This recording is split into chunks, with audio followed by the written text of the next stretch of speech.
You guys want to get some coffee or something? Can I get a cup of coffee? Black? Can't you see we talking? White? Even little kids in Mexico drink coffee. Well, I'm not a little kid in Mexico, okay?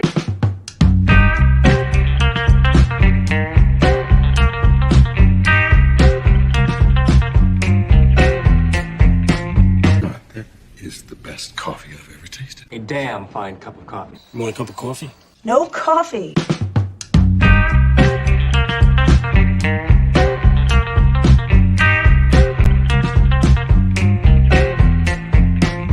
Coffee drinker, huh? Maybe we could grab some coffee? Coffee! Coffee, coffee, coffee, coffee, coffee!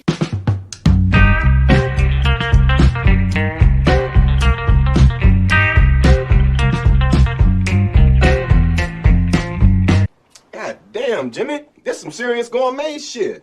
Me and Vincent would have been satisfied with some freeze-dried Taster's Choice, right? And he springs this serious gourmet shit on us.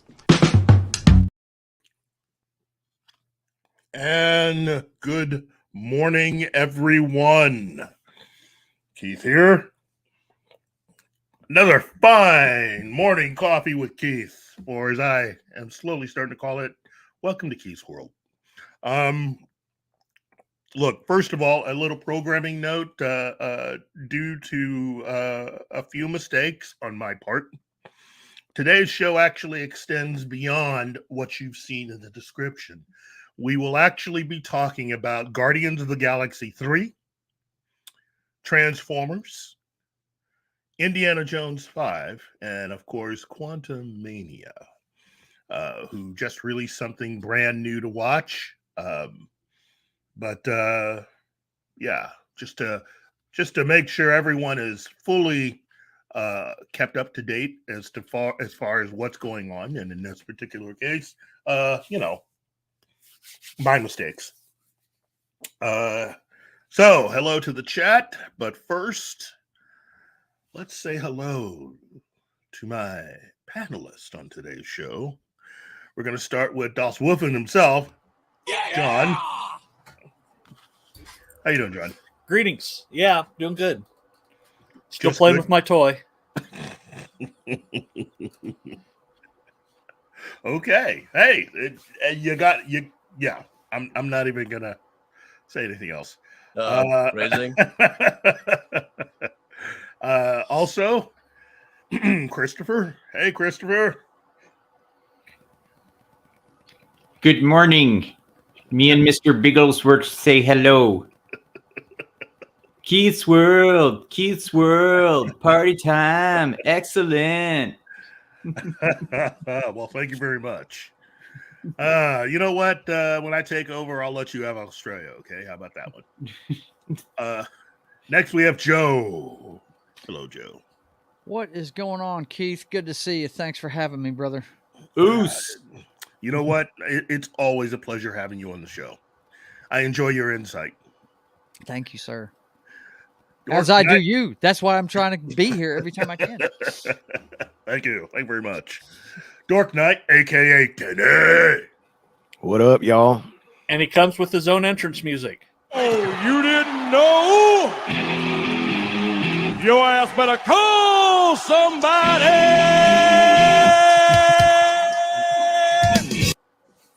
Very nice. Wow. And if you didn't know, now you know. Yep. Gonna learn today, baby. Gonna learn today. Wow. And as always, the man with the master plan and touch, our good friend Martin. Martin. Hey. Oh, I'm sorry. Martin. Gotta put Plan? What plan? Be grateful that I haven't nuked the channel by mistake already. I have no plan. You never admit you never have a plan. You never admit that. Plan? Do I look like a man with a plan? Good one. I'm just like a dog. Just do things.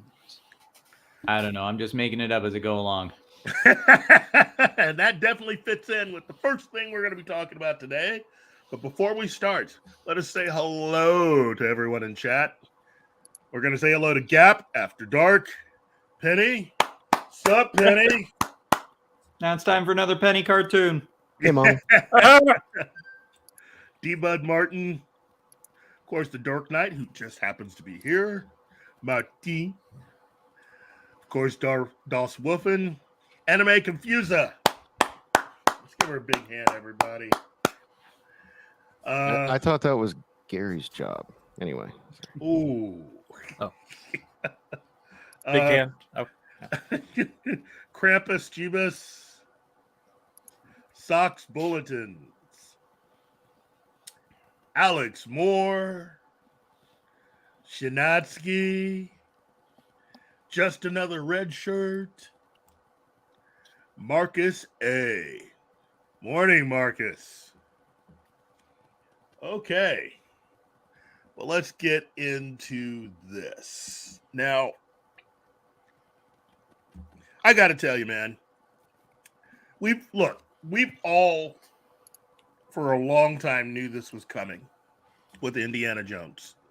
And for many, this was really meant to be the film that would mark our big goodbye to Kathy. And then 2 weeks You ago, like that? Don't tease me. then 2 weeks ago, curveball or plot development, somebody decided to come back after retiring. And now a lot of that's been thrown into doubt.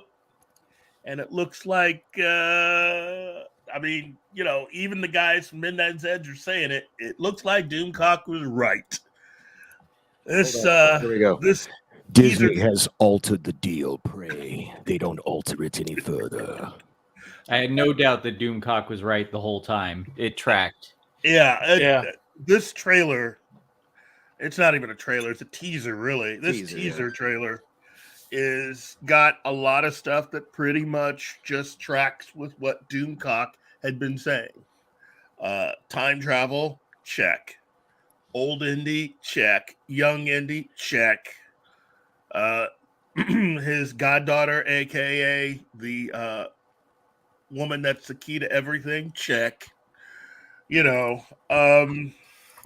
Member berries. Yeah, lots of member berries.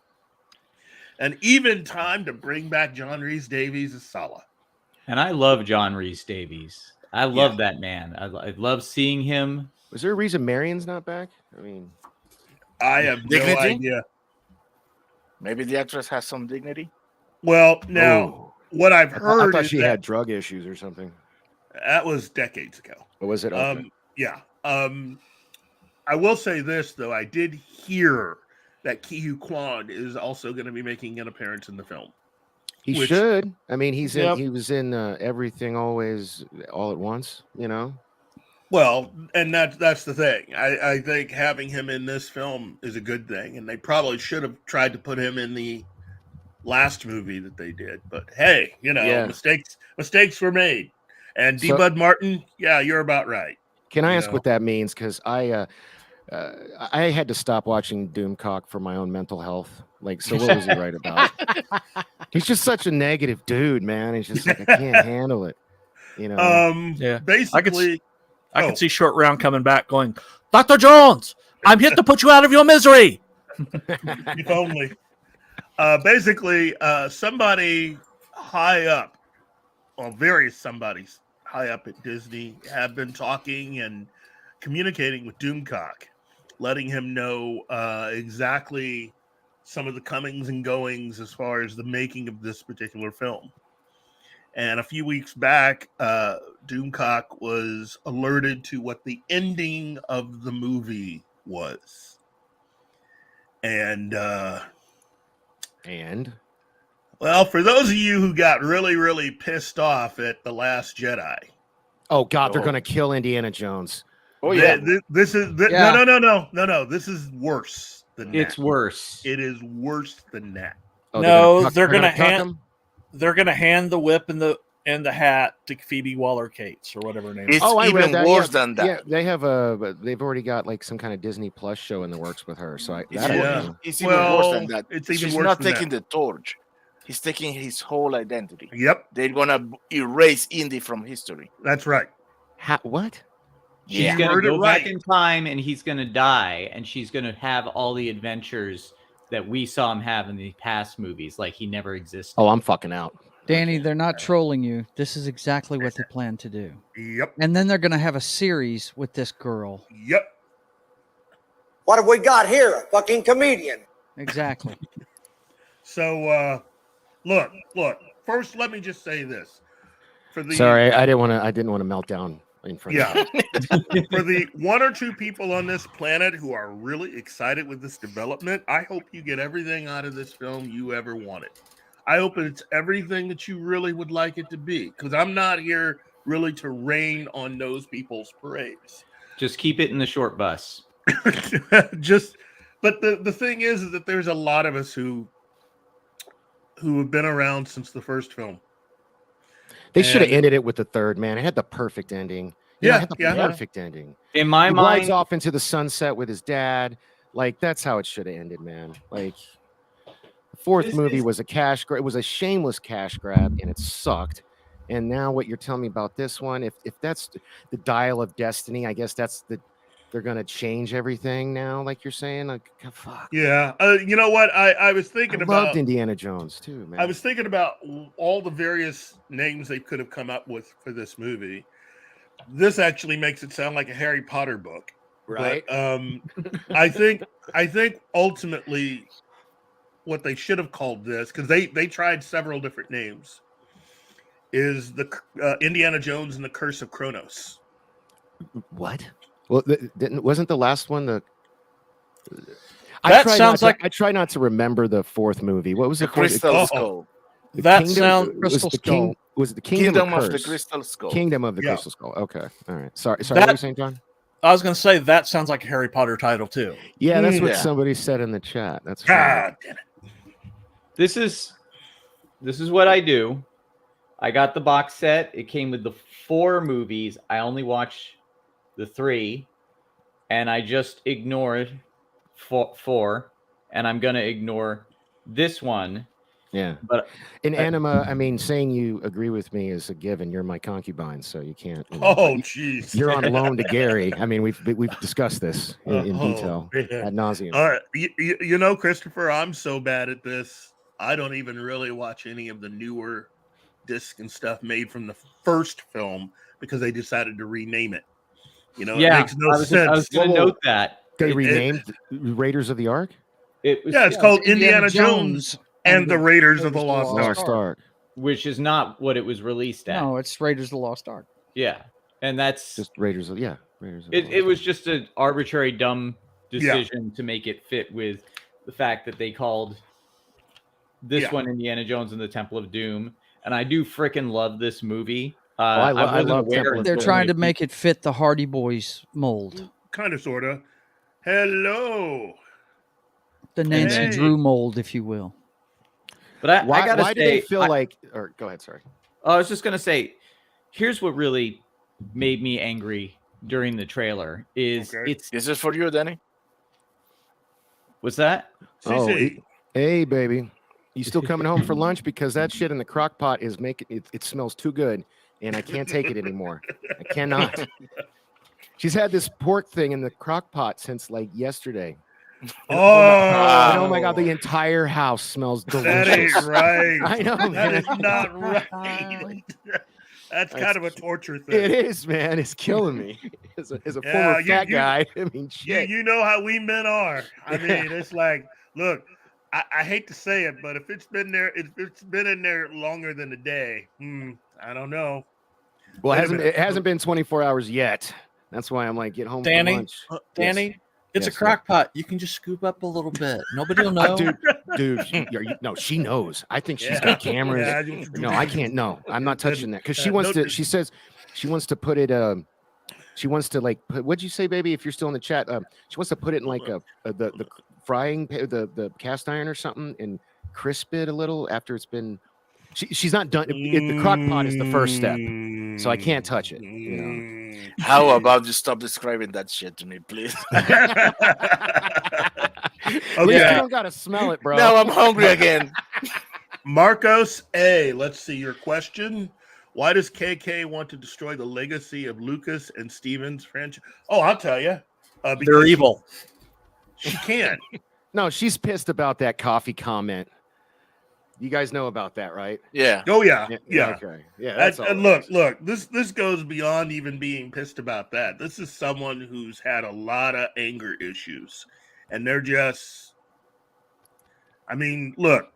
I think part of it is a certain belief that she has, and part of it is that she's got anger issues. See, I told you guys. Look at that!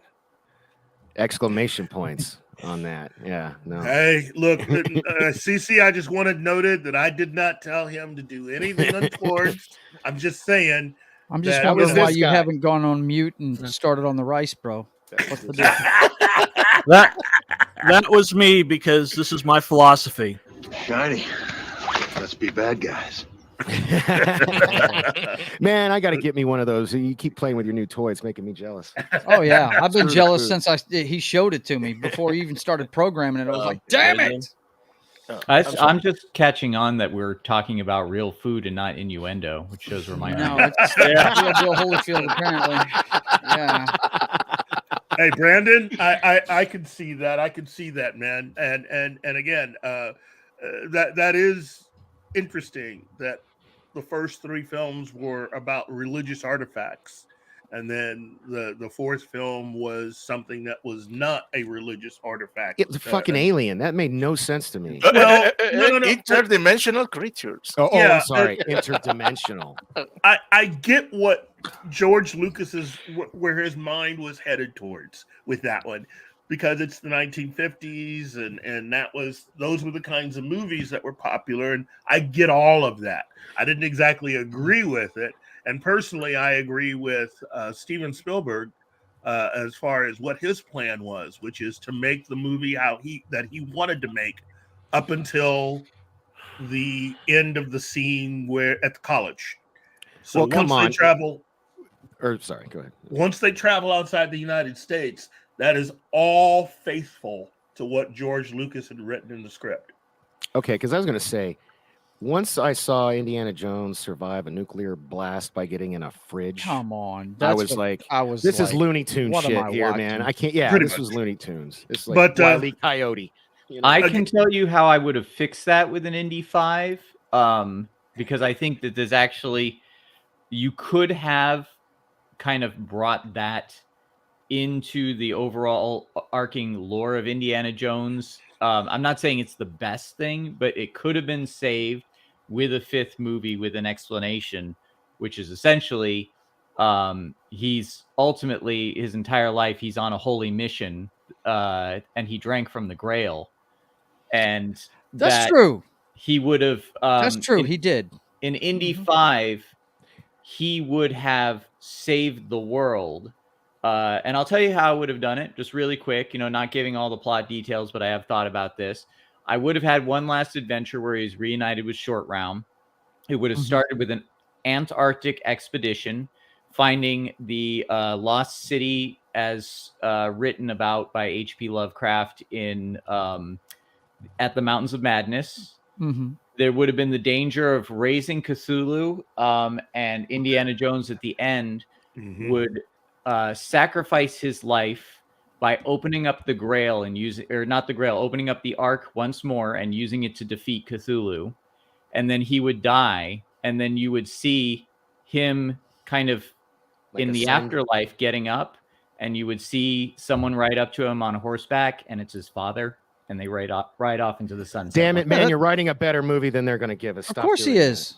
Oh yeah, this is because he cares stuff. And yet, what we're getting instead is we're getting them narcissistically reminding us of all the scenes we've already seen done better, and their ineptitude to even execute what's been done before. It's even worse than that. It's like they want to any white hero you've ever had, they want to like the Harvey Dent line, you live long enough to become the villain. They want to tear him down and replace him with a woman. Case in point, I don't know if any of you guys have watched Willow, but freaking Salty Trekker made me watch our Thursday night show, and damn that man. I told him I didn't want to watch it, and he said if I was going to make him watch Wednesday, which he ended up loving, by the way, that I had to watch Willow. Anyway, sorry. It's the same thing. Yeah. Well, it's not replacing a man with a woman. It just happens that the people doing it are women, and they want to replace everything with themselves. Yeah. It's their act of narcissism, and they, you can see him making a fool.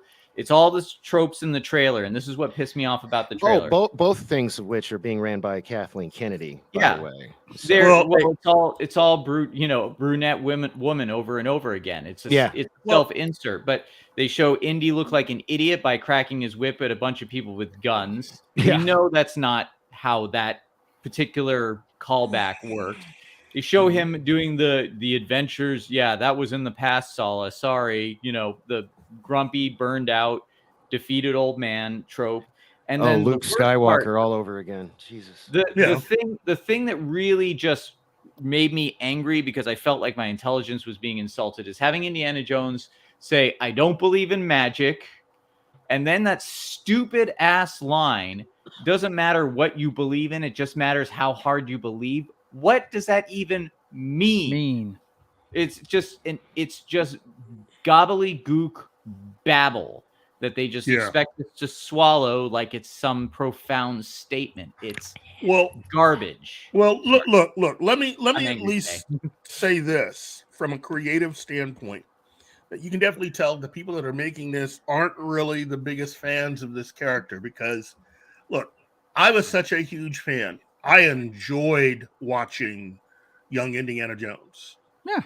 But what I really enjoyed about what that show added was it added an actual birthday.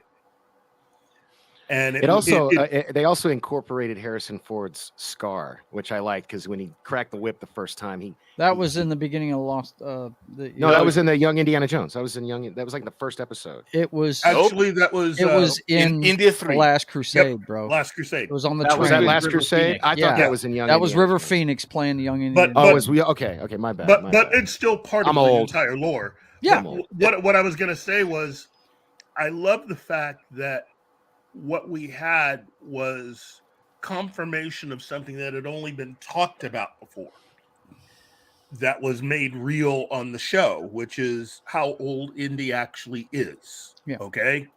And that gets me to the biggest mistake of this particular movie. Given how old Harrison Ford actually is, do you have to say anything else, Keith? He's Well, 80, no, guys. He's no. octogenarian. Well, hold on.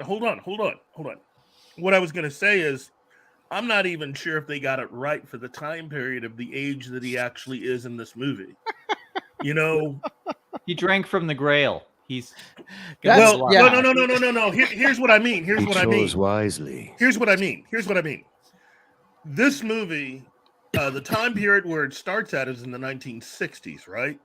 So that would mean that Indiana Jones, let's say the year was 1963. Okay. Indiana Jones is 1 year younger than the actual date within that century. So he's 62 years old. He don't look like he's 62, people.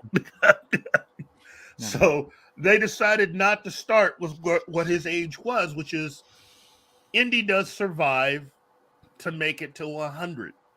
Okay. So they decided not to have him. Well, how do we know that? Well, what do you mean? He lives to be 100. That's the Young Indiana Jones Chronicles. Yeah, they do show episodes where he's elderly. He's got an eye patch. Yeah. Oh, okay. And fans they're not treating that like canon. No, they decided not to treat it like canon. They decided to make the Young Indiana Jones something different. But by the way, I would have included the eye patch in my Indiana Jones 5. But Kathleen would have poo-pooed that, But the thing is that, and I'm seeing, Tiger Stripes says, excellent point. Drinking from the Holy Grail has to count for something. Besides, didn't he make it into the 90s and the end? Yeah, that's what I was just saying. Yeah, that's what he dies at 100. Hey, Zach. So, in fact, I think they had it down to the date that he dies, because they revealed even that. He died when he turned 100, so he died on his birthday. And I don't think they wanted to make another movie set in the 80s, because Harrison Ford is officially 80 years old. So when he was filming this, he was at least 78, 79. So we're talking the 1970s, and they decided they wanted to stick to the 1960s. Okay. So you've already started in the 60s, which means that the only other reason why you would start like that is so that you could make sense with the whole thing with Phoebe Waller-Bridges and her age. So we're already catering to what her character's needs are. My whole thing is, when did Marcus Brody have time to have a family? Right. Well, let me ask you this. So, are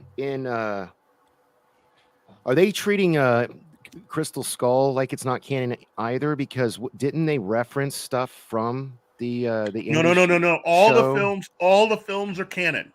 All of them. Well, they And what is Mutt then? In the Kingdom of the Crystal Skull, he refers to one of the episodes of the Young Indiana Jones Chronicle. Well, he makes a passing reference to something that was a part of that, but they can't. Again, they have to be retconning, because it wasn't Mutt his son. Because I remember it was in a conversation with his son where I was like, "Oh, they brought up the Young Indiana Jones thing." Indy was a student at the University of Chicago, and the reason why that was put into the Young Indiana Jones Chronicles is that that's a nod to Harrison Ford himself, because he's a Chicago native. And so I just looked it up. Yeah, it says here that Indy describes his adventures with Pancho Villa, which was chronicled in the first episode, to his sidekick at the time, later revealed to be his son Mutt. So I just that. Well, but here's the thing: KK has already said this is how we're going to treat the Young Indiana Jones Chronicles. So making that reference in the film, I think, was George Lucas's way of trying to say, "Look, Young Indiana Jones Chronicles is canon." KK is now saying that they are not. So, I'm just thrown aback by the fact that you guys have watched Kingdom of the Crystal Skull enough to know those things. I never finished it, actually. Well, get a hold of your chair, because I freaking like the movie. I didn't. I didn't. I know it's bad. It's okay. I like Howard the Duck. It's cool to like bad movies. It's all right. Yeah, I got Howard the Duck right behind me. So. You know it. You know it. But I want to say that the Crystal Skull, my reaction to Crystal Skull was literally I sat down to watch it, and about halfway through I zoned out and I came back for the end. I cannot tell you what happened in that movie, except that there was a camp in the jungle, and there was some guy played by forget his name, but it was played Kane and Alien, and it just and there was a snake. I haven't seen it. Throwing a snake at him, and there was ants that I remember the somebody. giant ants. Yeah, I remember. You're a teacher, part time. I only remember like parts because I haven't seen it since it came out.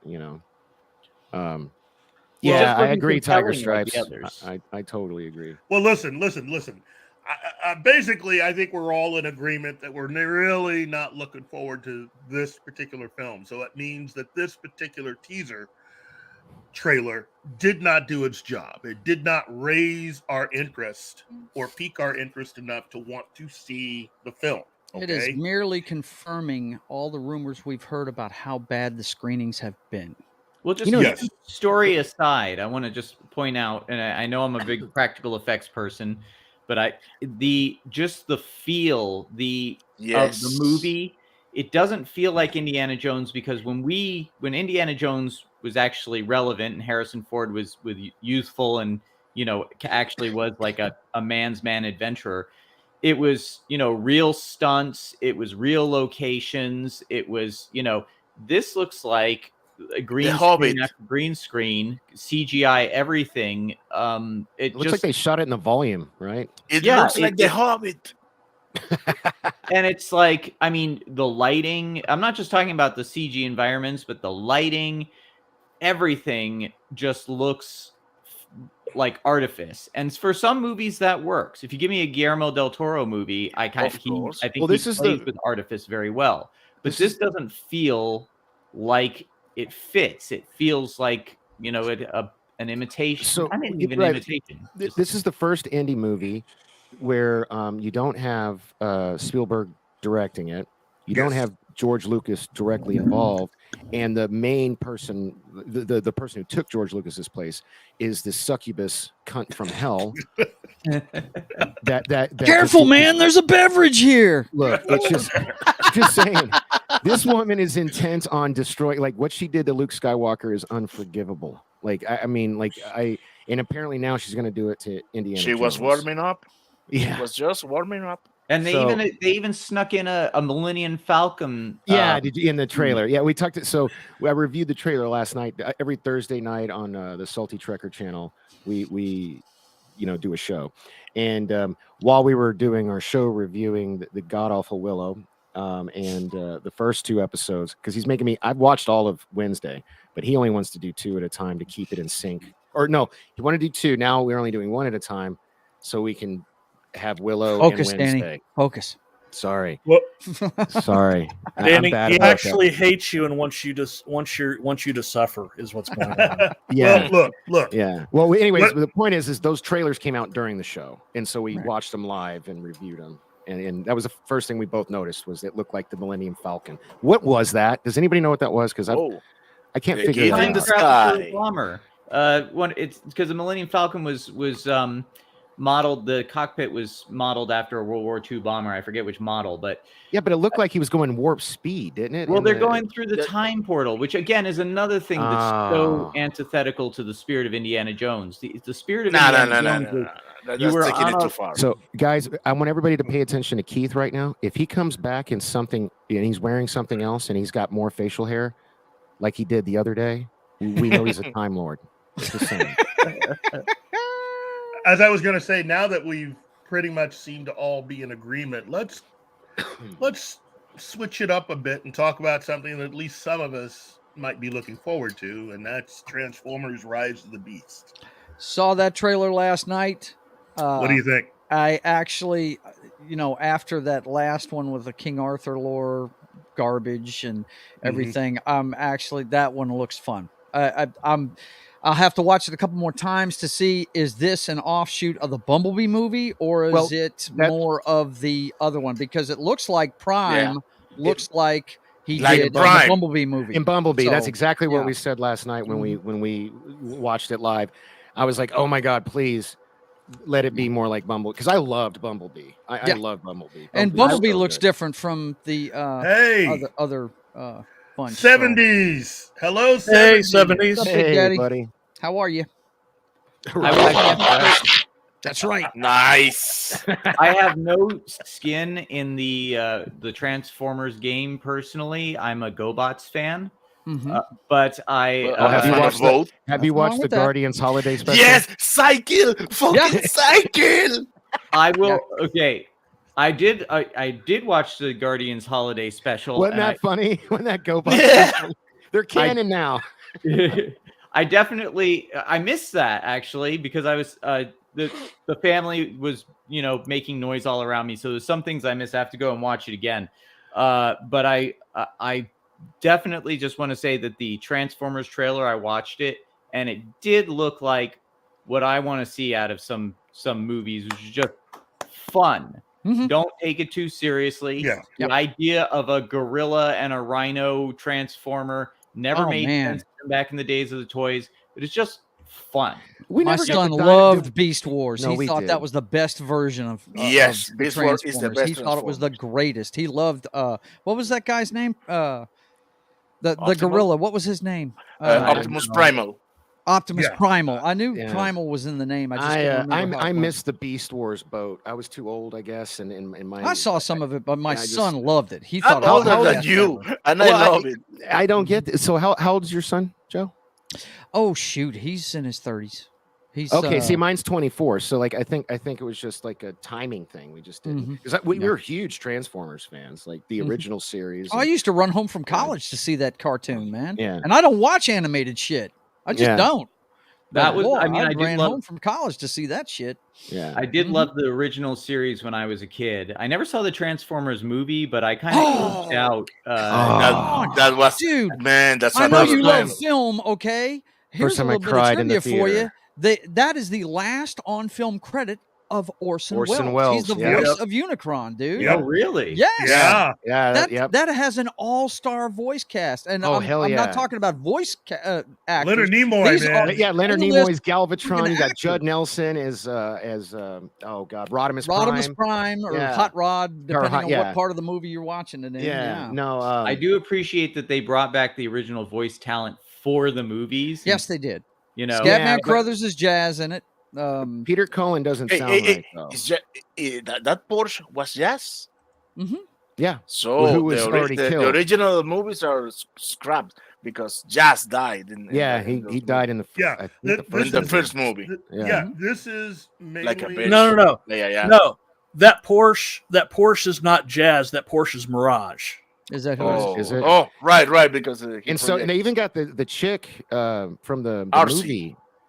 RC, yeah, RC Yeah. is in it finally. Yeah, I noticed that. I've got Yeah. flipped out. That Yeah. means her partner in the animated movie might be in it. The triple change in helicopter. What the hell was his That would name? be cool. That would be I know- dope as shit Yeah. to see that Well, dude, man. I don't think we've To seen be a fair- changer yet.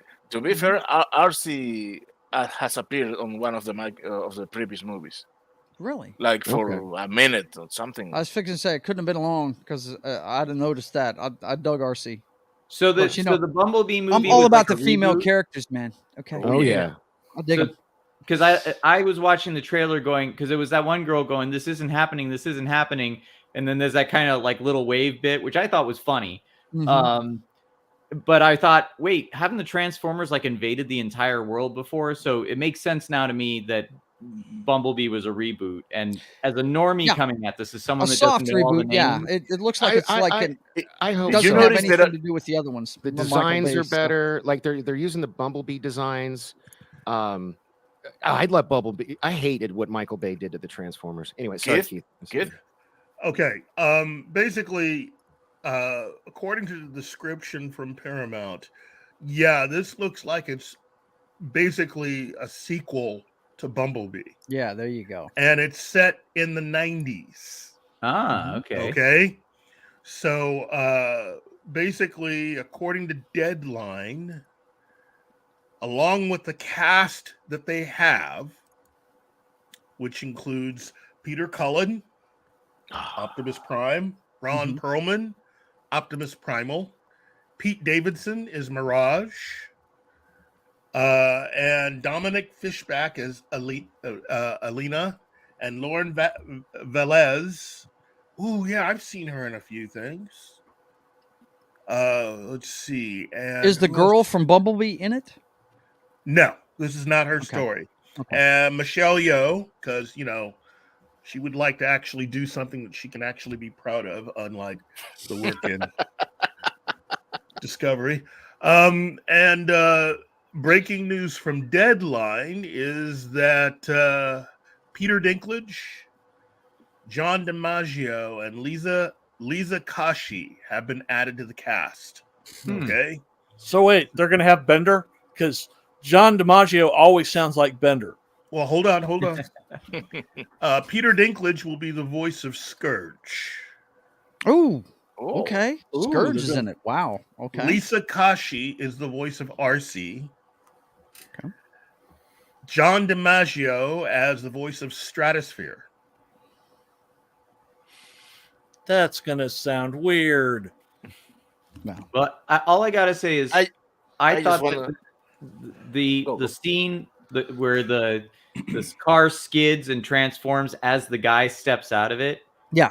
Even though the transition of that was a little janky, I thought Very that was cool. still really cool and fun. Wow. I like the one where it transformed and flipped the car around while he's sitting. Yeah. In it. Yeah. That's Read this from Farnsworth. Hey, there seems to be a discrepancy. Harambe Prime. Okay, this breaking news was yesterday, right? So, according to all the other information about the film, Gray DeLeslie was the voice of RC, and then this dropped. So, the actress that had that job originally isn't there anymore. Okay. And I think she was one of the people that actually, I think she was voicing the cartoon. So I never watched Bumblebee. Was that kind of like like an ET story, like human? Yeah, with shooting and look, wait. Let me tell you something about that movie. It was so good. If you cut out the opening 10 minutes, the rest of what follows is a good film about a young lady and her car set in the 80s. It's one of the better pseudo 80s movies made because they kind of sort of got it right. Okay? Let me tell you something. That opening 10 minutes is awesome. Is the best Transformers thing I have ever seen. Ever. And I think they got such a positive reaction from fans for that opening 10 minutes. There was no way they would ever try to come out with another movie without at least tapping into that. And it seems like from this teaser trailer that a lot of the battle sequences are kind of like that. That's the reason why the Optimus Prime in this film looks a lot like the Optimus Prime from Bumblebee that they had. And if you remember how the end of that went, how at the close of that 10 minutes, I mean, we get to see what's next, kids. This look. I got to tell you. I'm sold. I'm going to see it. I'll go see it. Yeah. This is just going to be sweet fun. And again, while they're killing the indie franchise, at least they got this going the right direction. You know, see a movie that is like that first 10 minutes of Bumblebee. I heard. Oh, geez, if they I ever want a whole movie like that, if they ever Cybertron did, that film, no humans. Yeah, no humans. We don't need no humans.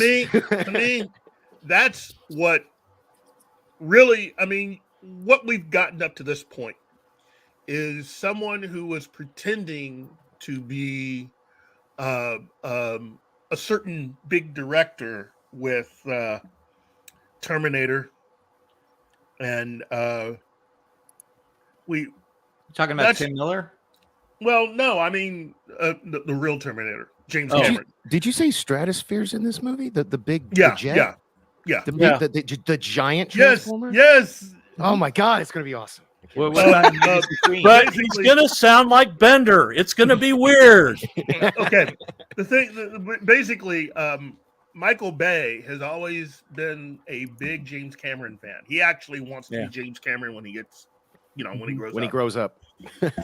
Actually, there's a great argument made on a video on YouTube from a channel called Every Frame a Painting, where it shows how Michael Bay is essentially trying to direct everything like a combination of Star Wars and West Side Story.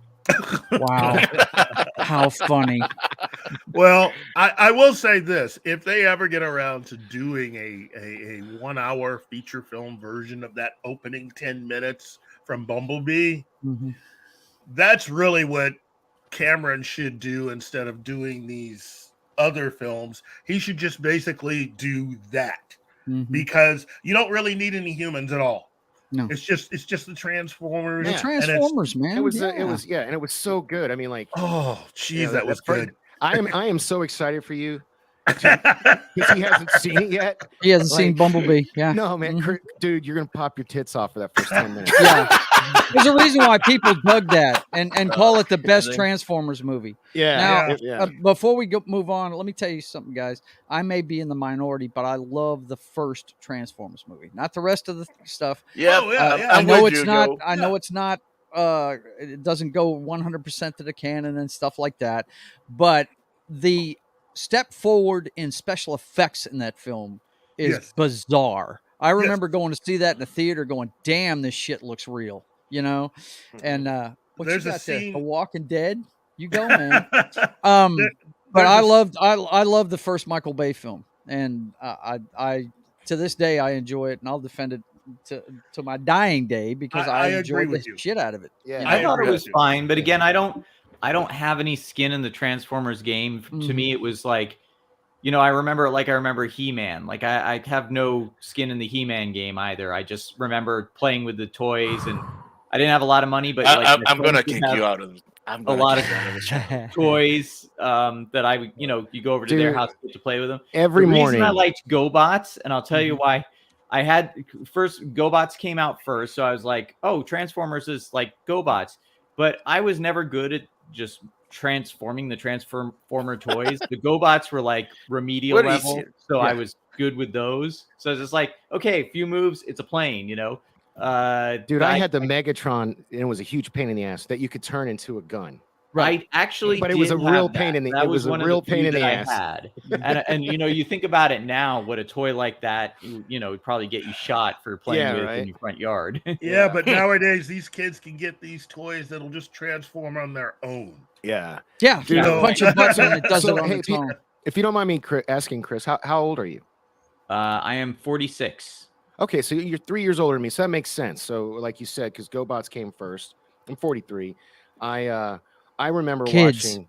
all of you. Yeah, kids. whatever. I remember watching, and my mom's in the chat. She can testify to this.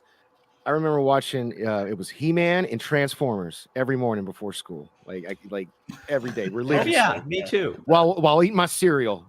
You know? I had a trick. It's funny because I had a trick. I was taken to a child psychologist because back then having an imagination meant that you might be crazy. Right. Who said limit his TV every day. So my mom's like, you can only watch 2 cartoons, and I was like, okay, Transformers and He-Man. But She-Ra would come on right after He-Man, and my parents couldn't tell the difference. So when She-Ra came on, I just like, no, it's still on. Well, you guys love the. That's clever, You guys my friend. love the opening of Bumblebee. Yeah. And it is the best opening of any of the Transformers movies. I will. Oh, it's the agree to best that. Transformers. No It could be doubt. a short movie. Right. I'll But definitely me being check it out. ex-military, Sounds I love the opening of the first one with Yeah. Blackout Yes. fucking transforming and the- taking out that Before entire base. time, It is there freaking was- awesome. My The only cube. problem with because I did like the first movie, but my only problem with it is like nitpicky shit. Like, why did Optimus Prime have flames? Like, if Optimus Prime looked like he did in this trailer, To go in that faster. movie, Right, right. You I know. The understand. flames make him go faster. Yeah. Yeah. I also hate the fact that the 2 young Flames, stars in it ended up becoming total whack jobs and blowing their entire careers. It's a That shame. happens. But That Well, that's- happens. I mean, that's Well, that's part what of the happens when course you work now. with Michael Bay. I hear yeah, he he has that tends effect to on. fuck Yeah. people up, doesn't he? Wow. Yeah. Well- I want to get to Guardians of the Galaxy soon because I got to go soon. But Yeah. Okay. here's the thing that I'm really excited about the Guardians of the Galaxy 3 trailer is simply that I thought the Guardians of the Galaxy holiday special was Guardians of the Galaxy 3, and that was the last James Gunn we were going to get from Marvel. No. And then this trailer dropped, and I gotta say again, it's like I'm kind of a normie. Like I don't overly geek out about details and that sort of thing. The emotional resonance in this trailer. I watched this trailer and I was like, I felt concerned for the characters. Like, oh You my god, should Yeah, because their somebody's dying. contracts are up. He's with a different company now. It's probably going to be the last Guardians of the Galaxy. Yeah, movie. no, and it's somebody's not, man. So first of all, this is a better segue. Mhm. I can't believe you missed the part about the GoBots killing Drax's cousin in the Yeah. holiday special. Come on, making- bro. Yeah, you gotta see that. making GoBots canon in the MCU. In- That's what I in love the about MCU. James Gunn. It's pretty awesome. Yeah, like James Gunn. Rewatch does- it, man. Yeah. Yeah, you got to. First of all, let's get to the chat. I want to get to Guardians before you leave, Christopher.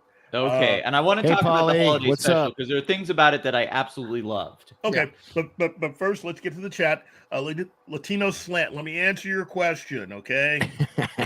I don't hate you, Paulie, but I do want to discuss something with you. It's not really a bad thing.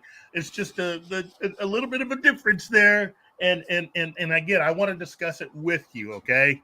But Did you guys hey, both make a pass at Dork Knight's mom? Is that what this is about?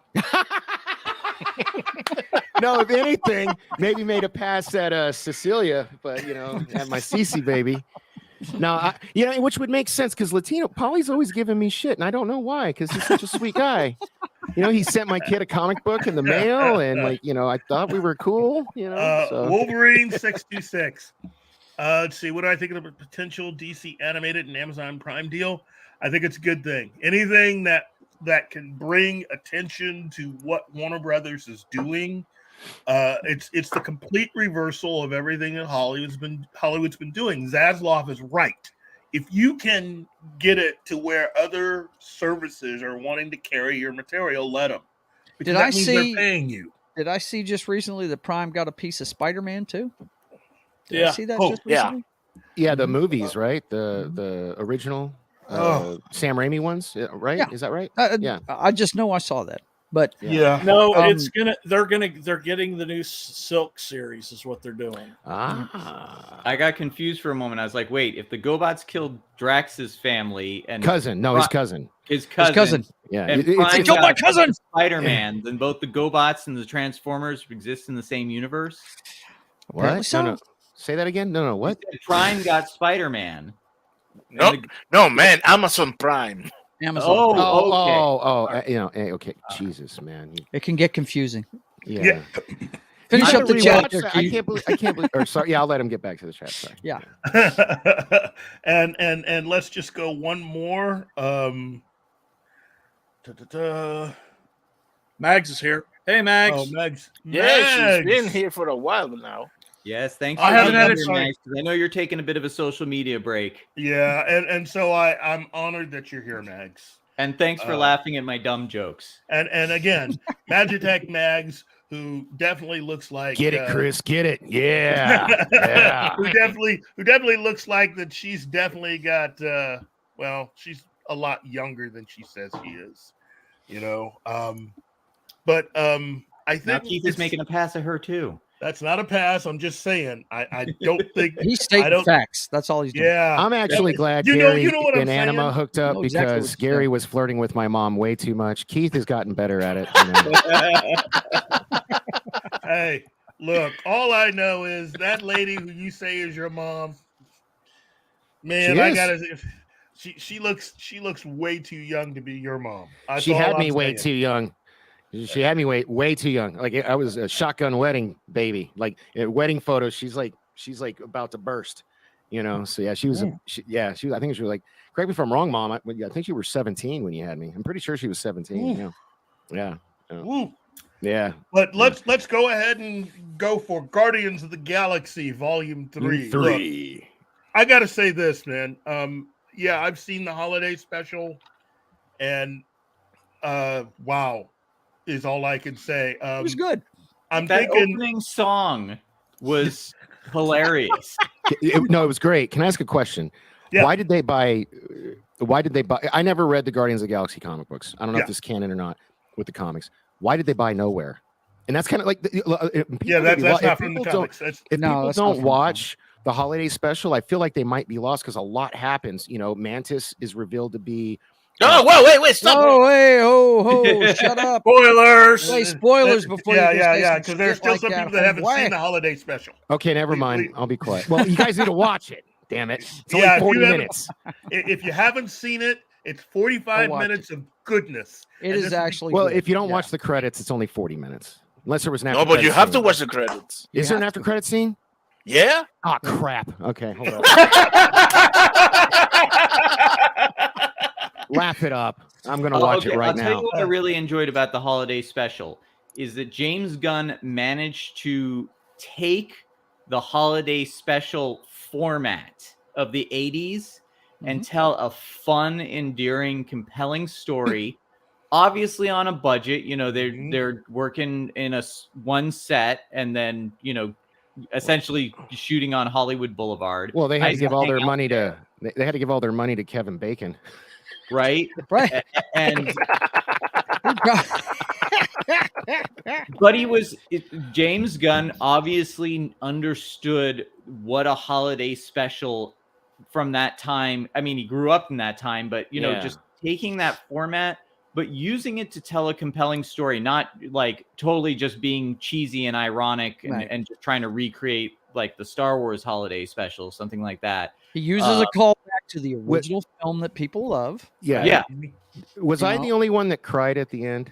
I mean, No, I heard that from several people. Okay, I didn't because you know you don't. Am I need the to only check one on the my main panel? card, but am I the yeah. only one on the panel that cried at the end? Probably. Yes, you are. I can I say will that with say confidence. this about the reveal. I won't say what the reveal is. I almost did. You almost did. Yes. As soon as it was mentioned at the start of the film, you knew that was going to be the the moment at the end. So I thought that it probably could have been done a little bit better for emotional impact, but I still thought the character reaction to the reveal was, something that we need more of, because it really speaks to someone with good character. It really hit me because and again, my mom's in the chat, so like she'll keep me honest, but I didn't have I had a brother my whole life. I didn't get my sister. My sister was born 6 days after my first son. So I finally got a sister. You know what I mean? And I love my sister. So like that I don't know, personally, I think that's why I had such a reaction to it. Yeah. You know what I mean? Yeah. Hey, look, this is what James Gunn does. And family. He's good. I gotta say that he really will be a difference maker for DC. Yeah, like Marvel is losing big time, Well, I don't think he would have stayed. With the way that Marvel is right now, I think one way or another, I don't think he would have stayed with them, because they would have been forced to try to make him do things. His humor is not woke at all. No, not at all. In fact, it's kind of anti-woke, and that's what got him in trouble. I do want to say thank you to the 30 people here joining us live. We only have 18 likes, though, so if you have overlooked that, please smash that like button. And if you haven't already, hit the subscribe and get your notifications by clicking on the bell. I get nothing out of this. I'm just doing Keith's job for him. Thank you. Thank you very much, Danny. I'll keep I I have a big hope, based for Guardians of the Galaxy 3, and I know nothing about it because, again, I thought the holiday special was going to be Guardians of the Galaxy 3. and honestly, with the way they announced it, I missed that. I just thought, they're ending with a holiday You must special. not be watching their lineups for phases and stuff then. Yeah, it's been scheduled for a while. Yeah. Okay, yeah, I mean, I don't give a crap. It's almost like homework. They put out graphs and charts, and they do. Yeah, I don't care about any of that stuff. Yeah. But here's my big hope, what I would like to see, because obviously they're going to try and reunite Peter Quill and Gamora. My hope, because this is one of the things I love about James Gunn, and I know he's had a lot of controversy in the past because he used a lot of that trauma humor. I grew up in Hollywood, so I get that humor. It's not my humor, but I get it. I know people try and attach more to it than there is, but he is so good. And this is why I haven't watched it in a while, but I loved Archer as well. Despite the dysfunctional array of characters, there really is a sincere friendship. You're talking about the animated series Archer, right? Yeah, the animated series. There's, ultimately it is a family, and I would love to see the end of Guardians of the Galaxy. If there's a death or some pain or something like that, I'm very concerned for Drax and Rocket, but I would like to see an end scene where Peter Quill is a father, because ultimately that's what, that would bring the arc around, because Yondu was a father to Peter. Right. And Peter had to kill his own father. Well, wait. Groot is his son. If you have paid attention, if you go has been raised Groot. If you go to the 1 minute 22-second mark of the trailer, Peter is obvious. Somebody died. He's in obvious pain. Yeah, he's and I don't think he'd react like that if it's Drax. Now, I will say, I think it's Rocket. Yeah, yeah.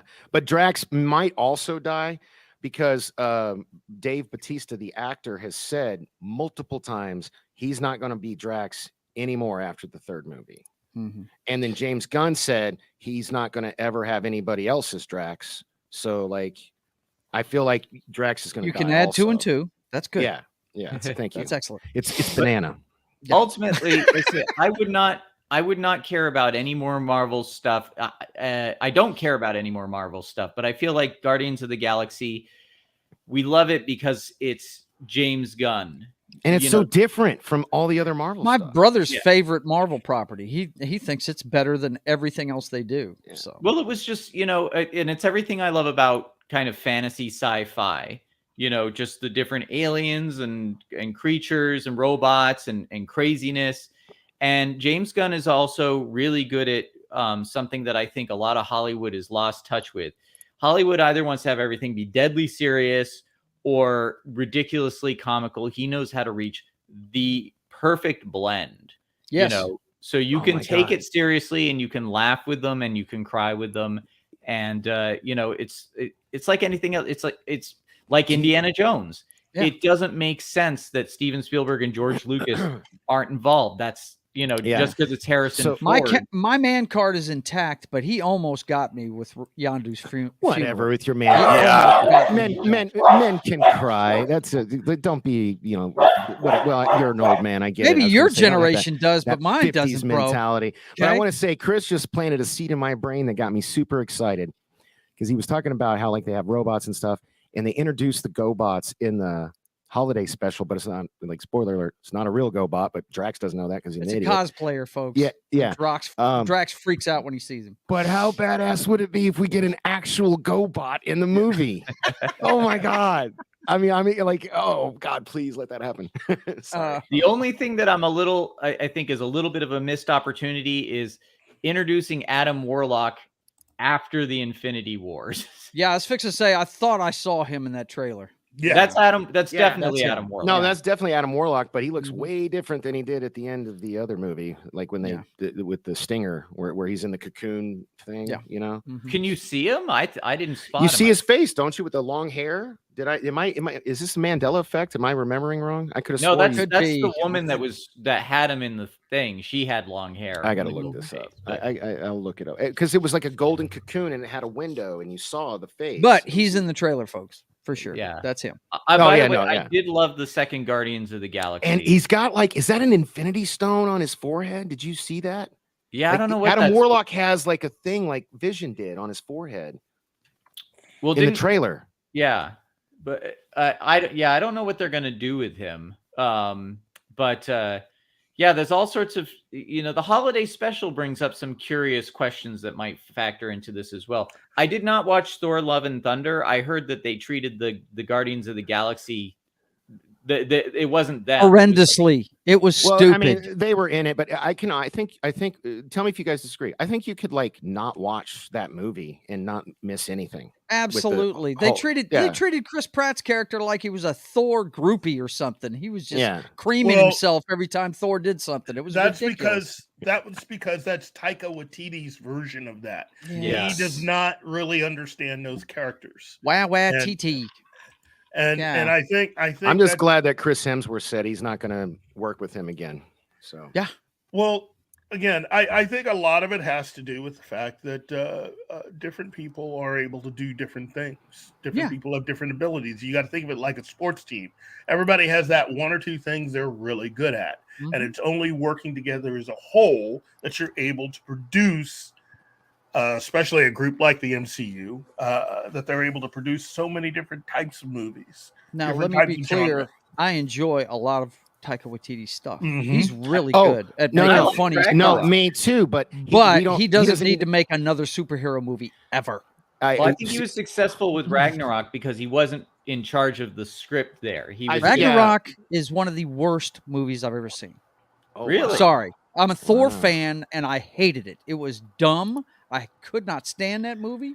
They treated the end of their planet, their realm, like it was a joke. And I I agree with. I agree with. It wasn't Thor: Love and Thunder was way worse than Ragnarok. It was way worse. Okay, all right. All they did was take the hilarity, if that's what you want to call it, in Ragnarok. I looked at it like it was just dumb, and they cranked it up to 11. in Thor: Love Hey, and let's Thunder. you want to do that, Keith? Let's or you want me celebrate to? this. Yeah. Sax has been a member for 13 months. Yes. Woo. Lucky Thank number you, Zach. 13. Thank you. Thank you, Kyle. Okay, this is the cast of the film. Mhm. And Will Poulter will be playing Adam Warlock. Okay. Yes, yeah. The kid from Meet the Millers. Yeah. Yeah. Gets bit on the dick by a spider in that movie. Well, he worked out and he beefed himself up, and now he's Adam Warlock. But here's something that I just noticed. Let's look down here. Idris Elba's in this? Michael Rooker. We're going to have John do. What? Hold on. Yeah, Whoa. Wait. Joel Kinnaman? No, this shit can't be real. Okay. This right here. That's all Suicide Squad people. That's a Suicide Squad people and Suicide Squad person right there. Yeah. Of course, he's brought in Michael Rosenbaum. Well, he was already in one of the previous Guardians movies. Can I just give a shout out to Karen Gillian, by the way? Nebula is my favorite character. Yeah, she's pretty cool. Yeah. Freaking love her. And she's a gorgeous girl. You wouldn't be able to tell by the makeup they put on her. She's okay. She's okay. Well, guys, we have a super chat from Matt. Oh, okay. Chat. Okay, hold on. Let me get this back. Stop sharing. We love you, Mag. Wait. I do too. Oh, okay. Can't wait to see what James Gunn will bring to the DC table. Love MCU up until Endgame, even with flaws. Hope DC brings healthy competition. Look, the entirety of the DC library is wide open for them to use. And while Marvel and the MCU have taken a particular path that has closed, in my opinion, a few doors for them. Yeah, they can't make a Namor movie. They can't make a Hulk movie. That's not the only thing they've shut themselves off from, but it's not as wide open as it once was. I think that right now is really the best time to move forward with what DC would like to do. And I'm just saying, I think last week we were talking about how one of the directions they could pick to go is just doing kind of like their own spy section, because Marvel's got it like cosmic, and they have they're going to do the supernatural, and they're going to, DC has a really healthy kind of undercover spy quotient to what they do, and a lot of characters. In fact, they've already introduced certain characters already. They have released movies, and this is the part that I've been telling people for years. This is really phase 4 for DC. They've been doing it since around 2000. They have movies from before. And some of those films have gone on to become Academy Award nominated films for acting. Oh, Tiger Stripes is leaving. Bye, Tiger Stripes. They have way more nominations for acting than Marvel has ever gotten to this point. You're talking about the Christopher Nolan trilogy too. There, yeah. Well, I mean, Christopher Nolan was part of the second phase. Mm-hmm. The first phase included. I'm just telling folks where the award nods are coming from. Give me just a second. Give me a second. To give the proper thanks to Max. Because Max gave us $5 and for that you get the head, the tail, the whole damn thing. For that. Yeah, man. Yeah, man. But no, phase 1 was films like Road to Perdition, which was also the final full performance film from Paul Newman. You know what's funny is a ton of people have no clue that's a DC comic movie. Like, and then you have A History of Violence. Yep. David and then you Cronenberg have directed. Yeah. you have Red, Ego, Red 2, and The Losers. Now, the Red films and The Losers would fit in with what I'm talking about. Because then all you would need to do is bring in someone like King Faraday, and then you can backdoor your way in to Hey, look at this. Yeah. Hey, hold up. well, well, Paulie, you want to join us and break some news? Or you're going to save that for your channel? He'll save it for his channel. I already He'll know. save it for his channel as well. He should, because that's why we love him. Yeah.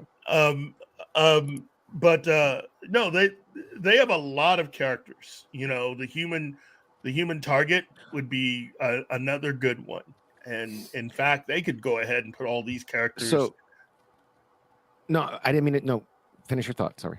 I was just going to say, for the amount of money, again, and I know I keep using this, but for the amount of money that they made the Bourne films, he said he'll come on. I'll message him the link. Hold up. Okay. Sorry. Marvel DC Phase 4 has everything you could want.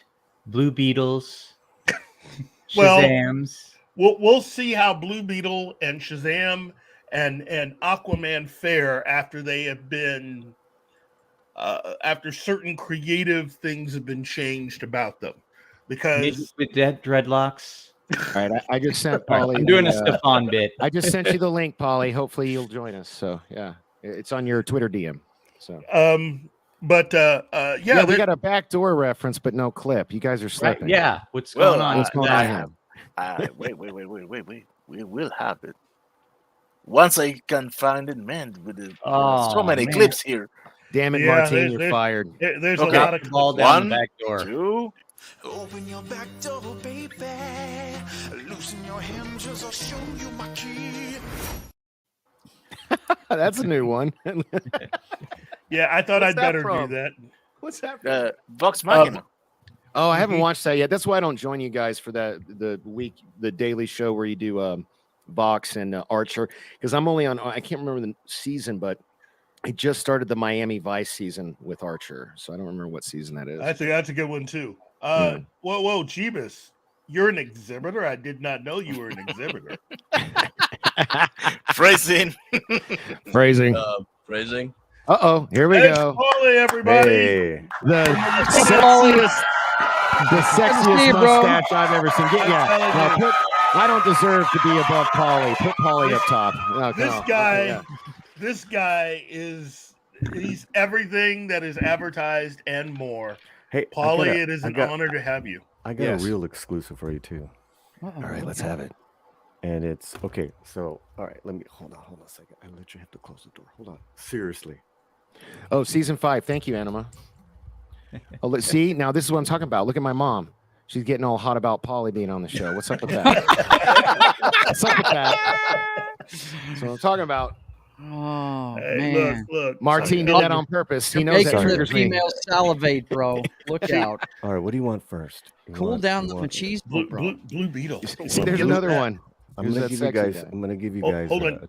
I'm gonna give you guys a choice. What do you want first? Penguin or Blue Beetle? Blue Beetle. Blue Beetle. Okay, I'm John putting will up that always say video. Blue Beetle. I'm putting up that video right now on my totally unsolicited, hanging out last night with the homies Chris Gore and Gary from Nerdrotic. Oh, Right, we were eating, and then we went to go see Violent Night. Now, they were not my source.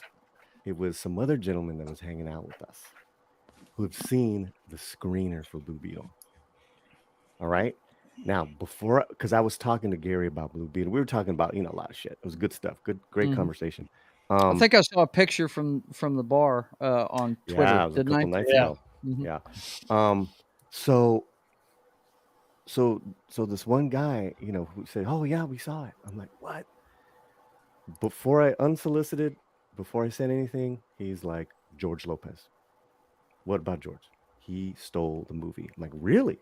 He was funny. He was great performance. Oh my God, I don't know what. So, maybe it's kind of the comedy of like that Ant-Man Michael Pena vibe. Because when George has good material, Man, he's hilarious. He knocks it out of the park. He's the best. He's hilarious. Mhm. So then he I said didn't that even to me. know he was in the movie. This is cool. Sorry. Oh, he did it. Oh, yeah.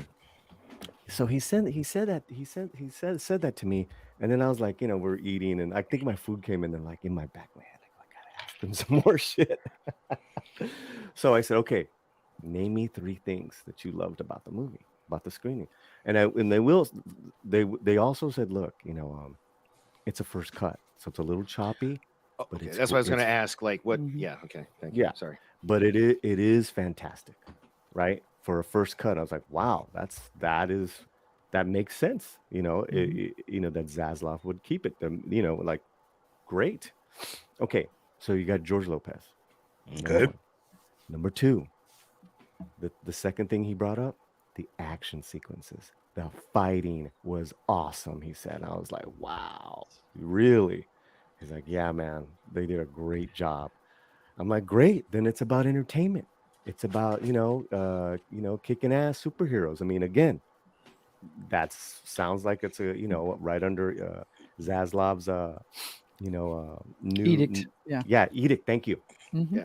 Can I ask And you a this question about the action scenes? And you may or may not know. Is it practical or mostly CGI? Or Oh did no, you I ask? didn't. I Okay. didn't probe more because Okay. I know I'm Okay. going to see them again. So I was Yeah, like, I got you. Yeah, Yeah, fair you enough. don't want you don't want to just let him enough, give yeah. it to him. Yeah. Yeah, yeah, yeah, Mhm. and they were like adamant, do Yeah. not name me because I'm like, Yeah, oh yeah. no, dude, Yeah, no. of course. Listen, I was really excited to stumble upon. I am, right? I was like really excited. Mhm. And then the last thing they said is that Shola does a great job. They were hesitant because they were fans of him and Cobra, but he rose to the occasion and he did a great job because the kid's the lead. Mhm. Yeah. Yeah. Yeah. Kid's the lead. It's on his shoulders. Yeah. Yeah. So Okay. that is, and Well- I didn't press it, but I was like, okay, I would that's enough for me imagine. to make a Well, little video. No, this is awesome, man. Thank you for Mhm. sharing it. With Keith and the Pop Culture Minefield channel. Yeah, Yeah, that's awesome. Well, dude. with Keith. Yeah, nobody else is watching. It was just Keith and us, so we're fine. You're going to leave Yeah. me out of that, Polly? I was fixing to say I'm hurt. John is the biggest Blue Beetle fan sitting here, man. So Well, let that me was a see here. peace offering for Dork fighting Knight, over no. Dork Crystal Knight's mom. Moonlight, no. Get him out of here. Everyone else is okay. Well, now you Wow, you why had- are you always razzing me, bro? Don't you have a woman? Are you trying to get up with CC? What's going on What? here? You keep razzing me. No. Listen, that's all. I razz you because of you, not because Oh. of. Yeah, I can look at you. I'll be right back. We got that other info. I'll be right back. All right, bud. Okay, so I now hope he knows I was just joking. We got does. some information about Blue Beetle. That is fantastic. But he also said Oh, that's the great Penguin, and then he news, left man. his- Like, Yeah, that'll be when he comes back. But he equated the fact that he equated George Lopez to Michael Pena from Ant-Man has me super excited because that dude was the best part of Ant-Man in my opinion. You Yeah. know? Yeah. You know. well, Mhm. again, I'm thinking as time goes on. I mean, my biggest worry was what this script actually was going to be like. Because I wanted to. Oh, he changed the comment. I wanted to reply to that comment. Polly Yeah, I can be just wanted George's to new tell you- stepdad. Screw you, Krampus. oh, Screw you. jeez. Quit hitting the bong. You're too high, bro. He Yeah, finally Polly's back. got somebody. Let me to just say say, let me just clear this up right now, right? My reasons for giving Dork Knight shit has nothing to do with our women. It's all on you. It's all on you. For And sure, it's all bro. in good fun. Okay. It's all in merely good fun. personal. No, I know. It's just Strictly earlier. I personal. think you missed it. Somebody made a joke that you and Keith were fighting over my mom. I don't remember who made the Ew. joke, but yeah. She's in Don't the say chat, that to- man. you Don't be say so that to disrespectful. Latino men, dude. You do not do that. No. All right. Well, luckily, I don't remember who said it, so I won't throw him under okay. the bus. Keith. Yes. It was me. ¿Qué pasó? He's gone. Where you go? I can't see this info while she's around. No, I'm here. I just. Well, he's. Again, I gotta say, I'm very excited. I was really worried because this was originally greenlit under the last administration before Zaslav. So, given some of the problems that Black Adam had and that a few of the other films had, and I think is one of the major reasons why they're having to do so much work with the Flash. I think that I was just worried that this would also be one of those films that they would have to do a lot of work with to make sure that it's ready for the general public, or at least the general public as Zaslav would like to entertain them. Since you brought it up, can I ask you a question, Keith? Yeah. All this reworking, one of my biggest concerns is kind of this question I'm about to ask you. All this reworking of the Flash, do you think they're getting rid of Michael Keaton? Do you think he'll still be in it? Oh no. Michael Keaton is still in it. In fact, this is going to have a nice size cast. There's a lot of people in that movie, and there's people in there that look up to this point. All of the talk about Ezra Miller, his problems, and that situation, and Michael Keaton, one would just sort of assume that Michael Keaton and Ezra Miller and Sasha Cale, who gets talked about because he's Supergirl. Oh my God! Did you see that terrible production art they just put out? Oh yes. Oh God! The one would think that they're the only ones, but you got to remember there were other people. Oh, go ahead. Oh yeah, please. You know, someone sent me that about Sasakaya's. They took her ass out. No, she's a very skinny girl, guys. Yeah. No, really my problem wasn't the ass. Is like there's no S, and it was very like you could tell they just put her face on a cartoon. My problems are the legs. They're not seen right. Well, everything from her neck down is drawn. It's not real. Yeah. You know what I mean? Yeah.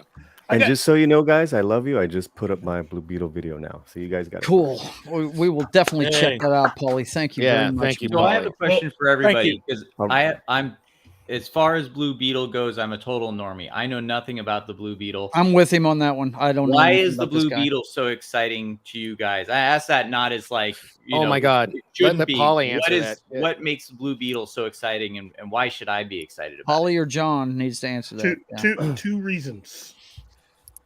First reason, a major legacy character that DC bought and added to the legacy of the character.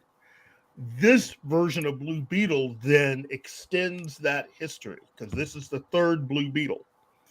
And having it be a young Latino man is what this version of Blue Beetle, which makes him different from the last version, makes it really exciting. This film is going to help kick off the rest of the cosmic side of DC. Okay, and so if I can add to that, after Marvel totally screwed up their first main Latino character with Namor, I'm really looking forward to this. Because like I know I'm not Latino, but my girl is Latina, and it's a big deal to her, so I know it means something because she's not a comic book fan. You know what I mean? Well, again, my whole thing is that they've decided to screw up by having the villain be the sister of the second Blue Beetle, which makes no sense to me because he never really had a sister. And who asked that question? Was it Joe? No, it's Chris. No, Chris. But we're both normies and don't know anything about the Blue Beetle. So, the only thing I know about the Blue Beetle, Paulie, is he's a character in Injustice 2, a video game I play, and I know he's Hispanic. That's about all I know about him. Yeah, and he's a teenager, right? He's a kid. I'm with you. So I asked Klobby in 32. We've done I think I have 15 videos now in the last 2 years on Blue Beetle and in the playlist. Yeah, you do. But what Klobby told me was that Jaime Reyes, the reason why he's been endured to you guys, the OGs, is that people like Jaime Reyes. Jaime's been around for almost 20 years now. Jaime is you could say he's like a Peter Parker, but he is so fanboying over the existing superheroes that he can't believe that he's gets to fight with them and stuff like that. Like he's it's very Peter he's Parker. That's such cool. a geek like that. So so comic book wise, he's really endeared to you guys. And you're not, even though that there's been, more original iterations, with Ted Kord before, people like him. And with this one, they're hitting really close to his family. They're hitting, as far as the Reyes family. So is he imbued with cosmic powers because he's from Earth? I think it's an artifact, isn't it, guys? Yes. Something like that. Well, it ties Well, into it's a beetle like brooch type thing, right? It is a device that the original Blue Beetle used. And when he died, he kind of passed it on to the second Blue Beetle, Ted Cord. Unfortunately, that device only attaches itself to people who meet the genetic requirements. Since it never activated with Ted kind of used it as the basis for creating a lot of different technology. Ted Cord is like a really nice guy version of Lex Luthor. No. Tony Stark? No. Tony Stark. Tony He's Stark? really like a nice guy version of Tony Stark. Well, Tony Stark's a And nice Tony guy. without the alcohol and the attitude. Gotcha. There you go. That's it. He's trying to really create stuff that help people and other things, and being a superhero like his hero, the Blue Beetle. He decided to go out and fight crime, and then one day something happened, and the actual scarab type thing found its way onto the back of this teenage boy, and it reacted. It woke up for the first time in almost 20 years, and so now it's attached to him. Now, that's not the story we're going to get from the movie, I think. No. Unfortunately, because I would love to see Ted operate with Jaime, and it would be so much fun to have the two of them doing their thing, because Ted was very voluntary in what he did. He didn't have to do all that stuff as the Blue Beetle. He did it because he wanted to. Jaime is also motivated to do the right thing, but he's also got this thing attached to him that is able to do other things. It's kind of like if Peter Parker's Spider-Man armor that Tony gave him was alive partially and had its own way of doing things, that's basically Blue Beetle. Okay. So for the film, so the Reyes family is Mexican American, El Paso, just like in the film, and you have a great cast, not just Lopez, but the mom. You have a beautiful love interest, Brazilian actress Bruna. Wow, she's gorgeous, and it was filmed in Atlanta and Puerto Rico and El Paso. And this director is a very talented nice person, and the writer from Mexico. He's written Miss Bala with like a drug cartel film. He's written some other stuff, but MCU just hired him to write El Muerto, the luchador superhero starring Bad Bunny. Yeah. Oh, the guy's a great writer. Guy's a great writer. So Warner should have had him on lockdown. I'm concerned though, because Marvel eats real talent for lunch. Yeah, they just I don't know who. Oh, okay. So the gentleman directing El Muerto is Alfonso Cuarón's son, Jonas Cuarón, okay. who's done some good stuff. Cuarón? His son, El Hijo. Oh. But he's done like one or two feature films, so he's still very young. So they must see something in him, or a little nepotism. But that's the director for El Muerto, and the writer's the same writer of Blue Beetle. If he's got his father's instincts, that'd be cool. Because Alfonso Cuarón is very. Let me he always manages to bring artistry into what he does, even if he's doing something more mainstream. But Jonas, he co-wrote Gravity with his dad. Not too shabby. No. I think they won an Academy Award together. But yeah, that's nice to hear. I like hearing the family stuff. It's talent. It's talent, and which is what you want. And I remember 2 years ago for the DC fandom, if you remember this, Keith, it was so cringe. But they had at the time two panels that I really liked: the Batgirl one and the Blue Beetle one.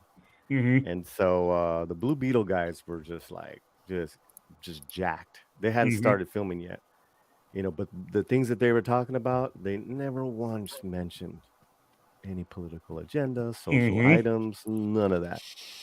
And if you listen to Sholo when he talks, Sholo's pretty much a young activist.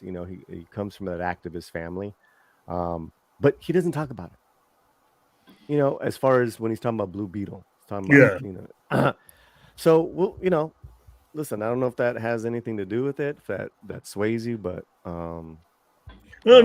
I again, there's a lot to what DC characters can offer, and what many of the people who have been called and lucky enough to be given the opportunity to make DC films, especially under Zaslav, will be allowed to do. I don't think you really have to be an activist. You can have your point of view and the way you see things, but there's a time and a place for a lot of that. And really, for Warner Brothers at this point, given a lot of the financial stuff that they're suffering from, you need to be bringing people to the theaters to see what you have. You've got to make a lot of money, and you need to make a lot of people happy quick, because I believe that there's a wave of people who are going to start being disappointed with some of the stuff that they have in the future for the MCU. And you need someplace for them to go. And first of all, you've heard me say it a million times, Keith. Warner should have been on this 5 years ago, and they'd be kicking Marvel's ass right now. The other thing is, it's always good at this point to hear what Polly's saying, that he's talked to somebody that has seen a screening and was enjoying it. Well, at a minimum, enjoying it. So that's good stuff. That's kind of what we've heard a little bit about The Flash, and that's kind of what we've heard about one or two other things. The thing that I've heard is that, a lot of this stuff, again, was greenlit under a different administration who had a different goal in mind for a lot of these films. So like with Black Adam's thing was they had to cut a lot of that stuff out. Yeah. So there are holes in that film where they've tried their best to kind of smooth it over so you didn't know anything was missing, even though that you're missing one major character in the film who is right there with you the entire time. You're just missing a whole aspect to that person's character, and that's ISIS.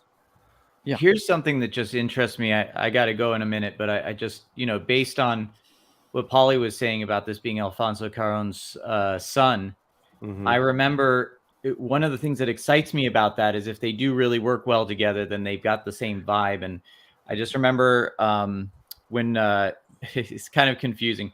My father's new wife, her grandchildren came over from Hungary when Harry Potter and the Prisoner of Azkaban was coming out, and they didn't speak any English. So we decided to take them to see that. And I was thinking, I'm just going to sit through another, kids film.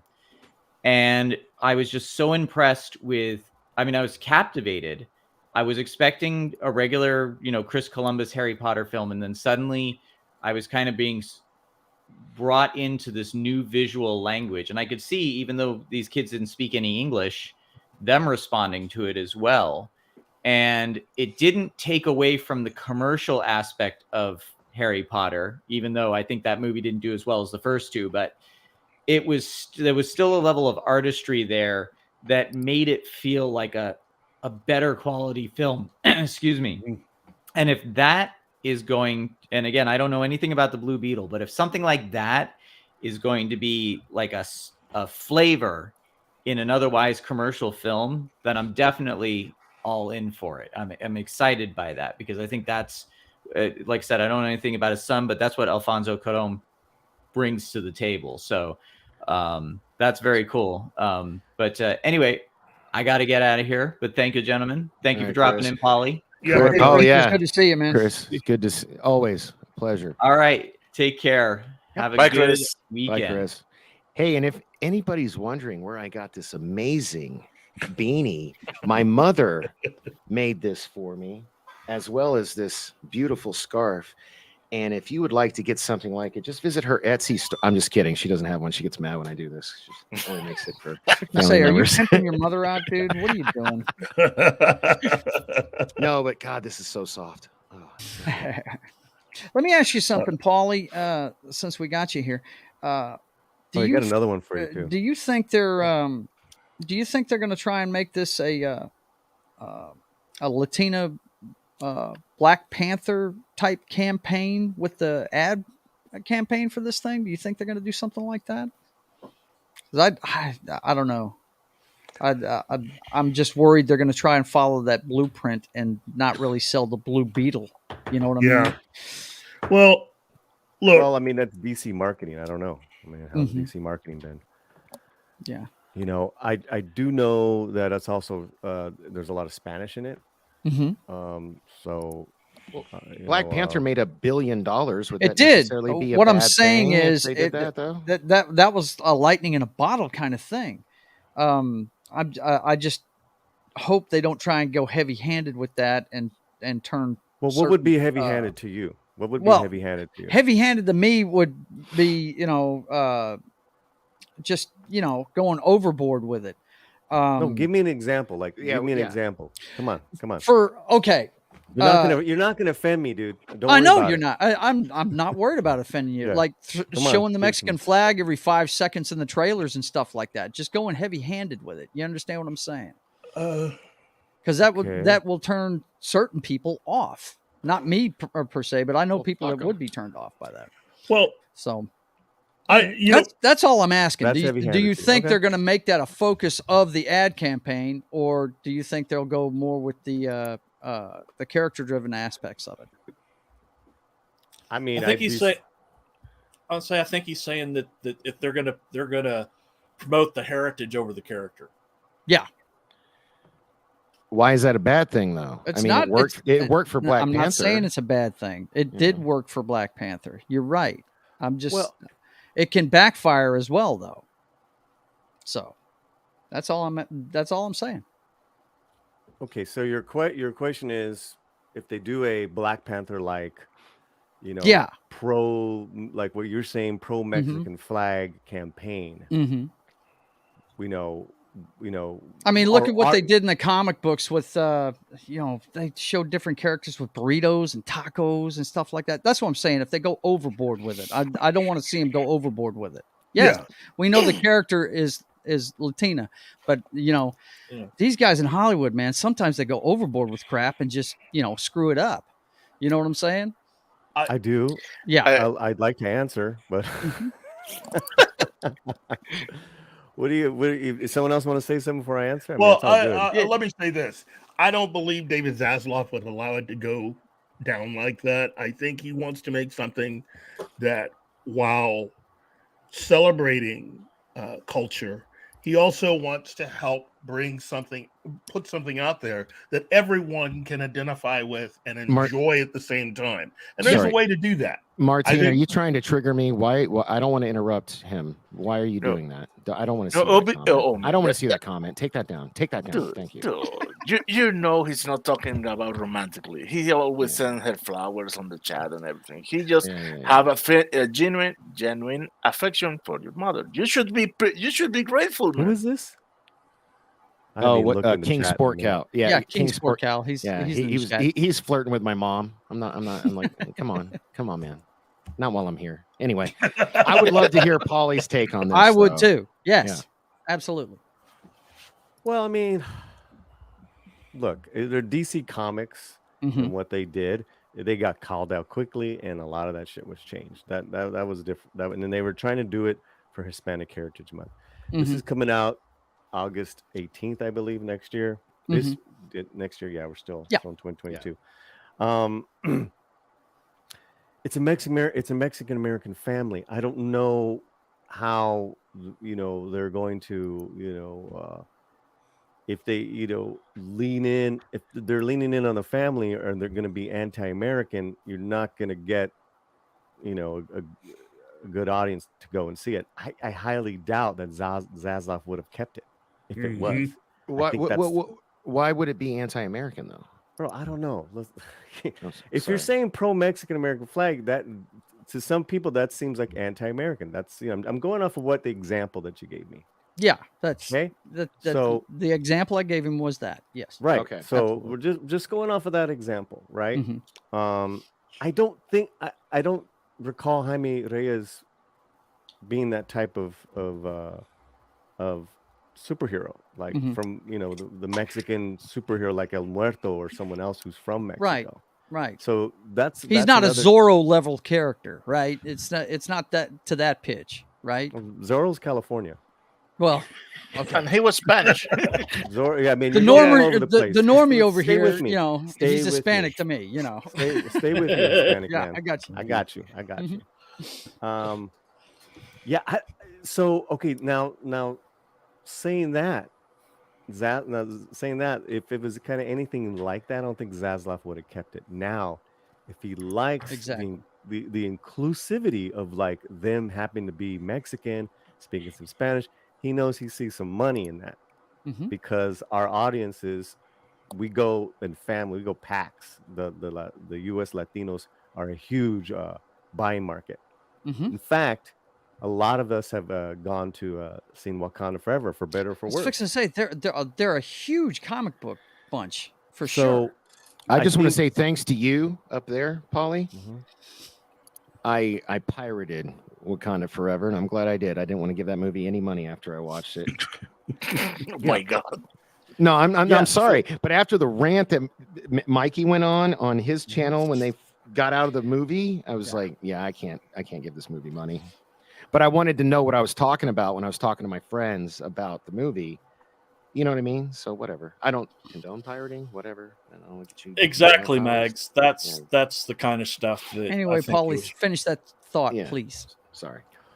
Well, yeah, I think the thing with Black Panther, it's like you said, it was lightning in a bottle. It was a movement.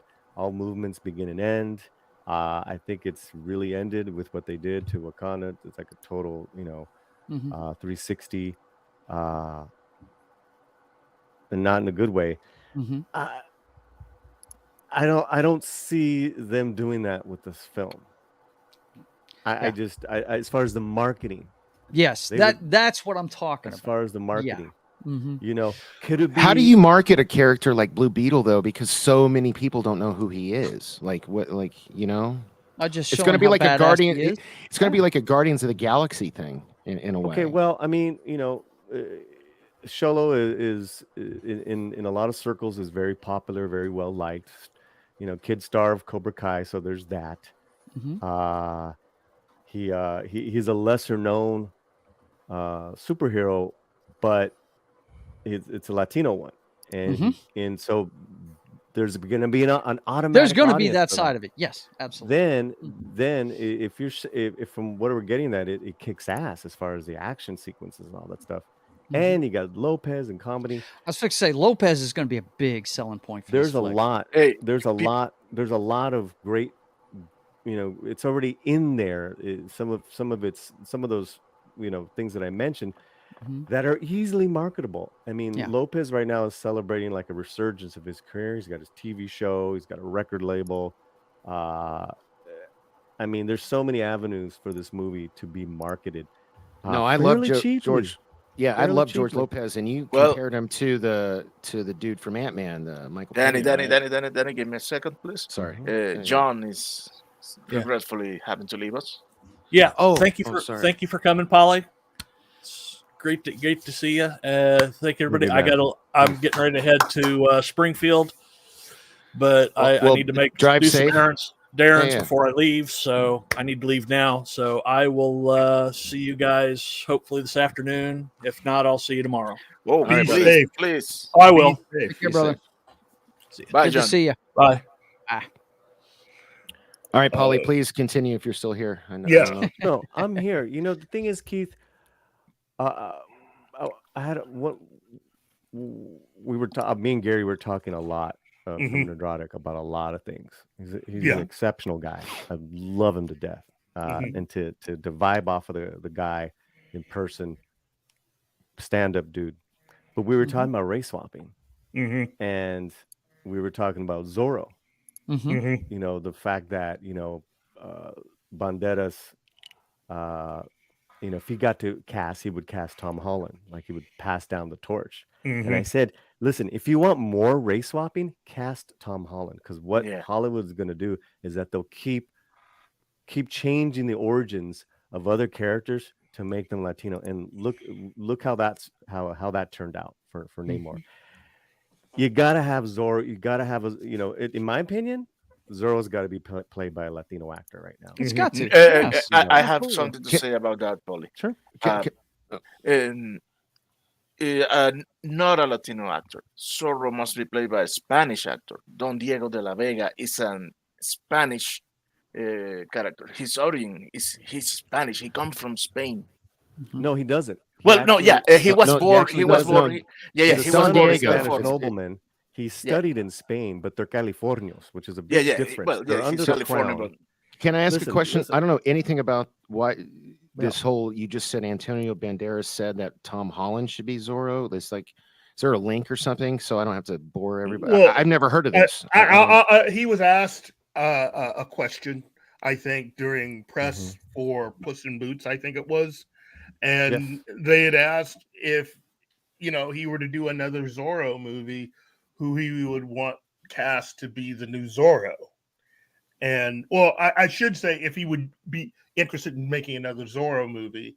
And Antonio had said that he wouldn't mind doing something where he gets to pass the torch to a new actor. Okay. And so, right, like he plays the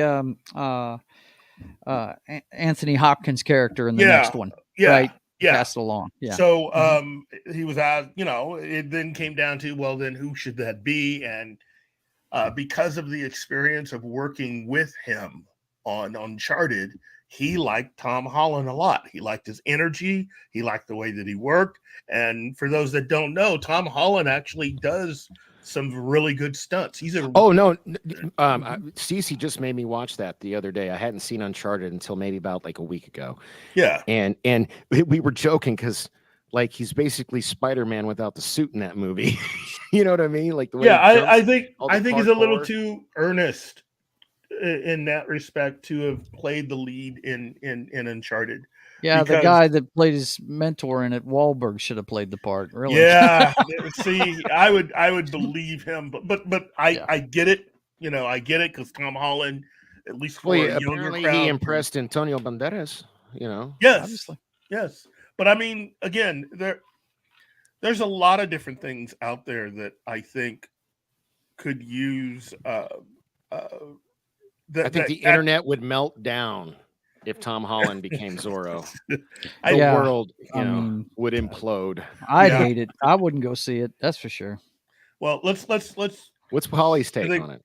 Polly is away. Okay. But I will say this. No, I'm here. Sorry. Oh, okay. I'm sorry. I'm just working in the background. No worries. What's your take on like if like Tom Holland, a white actor, took over Zorro? How would you personally feel? And then in addition to that, how do you think the Latino community would feel about it? Even though apparently Antonio Banderas named him, Yeah, I mean, I think in a perfect world of actors, any actor should play any role. Mm-hmm. That's the catch-22, right? The catch-22 is that, why not? Sure. But Hollywood is still running behind on that, where opportunity to, let's say, get the audition, even to get the audition or even to be considered is still, behind. That's why I'm so adamant on hey, if it's a Latino role in this day and age, can we please have Latino actors playing? Yeah, that's all I'm saying. Because what'll happen is that you agree with course both of you. correct, and it's a hit. Blue Beetle, Zorro, El Muerto. Look at those ones we just talked about. You're gonna get more of those original stories that are from the Latino lore, so to speak, comic book lore written, that was written as. Then you'll get Miles Morales or Namor, which was like a gross change, right? Yeah. For me, it just didn't work. So can I ask you another question? I wanted it to work, Keith. No, Yeah, I know. yeah. No, I watched your videos. You were excited, and you know. I think I might have even been on stream with you because you were schooling me on like Mayan stuff or whatever, or Mayan stuff. But And so May. why do you think he do I what? love it. And May stuff. Yeah, yeah. Why do you think Antonio Banderas, who's like, you would think he'd be a proud Latino, would say, "No, I want to pass the torch to a white guy"? I'm kind of curious in your thoughts on that. Well, he doesn't consider himself a Latino. He's he not doesn't. a Latino. Banderas is Spanish. He's Spanish, Well, right? Spanish is not Latino. School me. I'm sorry. He's from Spain. So not Latin America. people from He's in Spain are Europe. not Latino. Listen, you got to I teach don't me. care. But wait, Go ahead. At another Martin. time. At another time. No, ándale.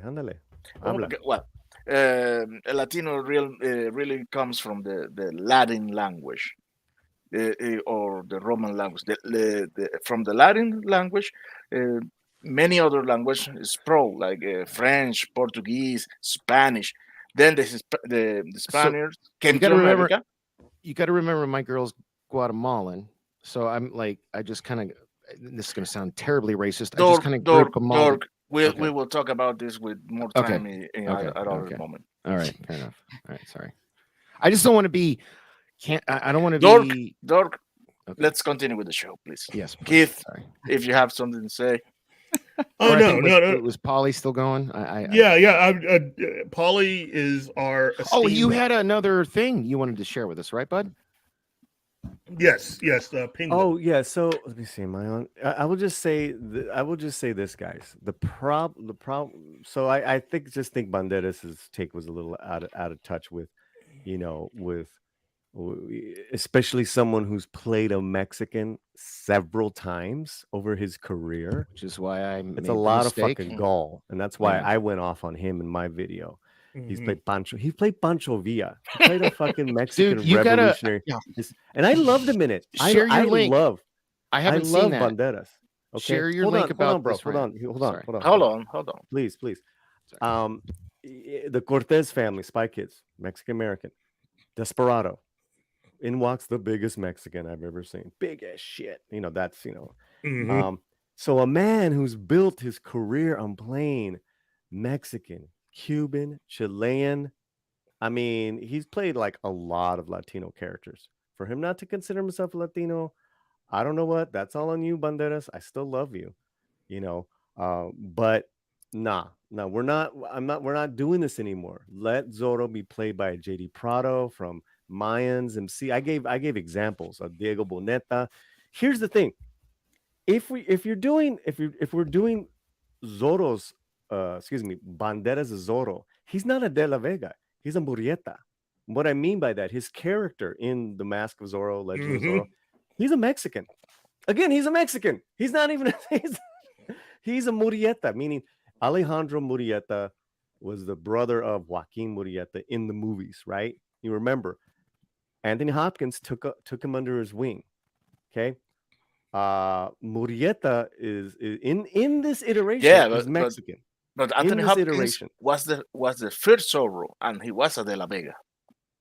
Yeah, but we're not talking about Hopkins, right? And Hopkins is not Spanish, but obviously, yeah. Listen, so I'm like, okay, well, if you want to pass the torch in the movie, you have a son with Catherine Zeta-Jones. Yeah, to me that would be like a Xolo or someone young like that. Yes, that's Son of Zorro. That's all I'm saying. A Son of Zorro movie would make way too much sense. Way too much sense. Yeah, it makes way too much sense, doesn't it? Who owns the rights? Who owns the rights to Zorro? That's a good question. It's a I forgot the gentleman's name, but currently he's got like the Zorro. So it's not tied to a one of the big like production companies like Warner Brothers or Disney or Paramount. It's you got great questions. Sometimes you have great questions, but sometimes you ask them while I'm still answering the other. I'm so sorry.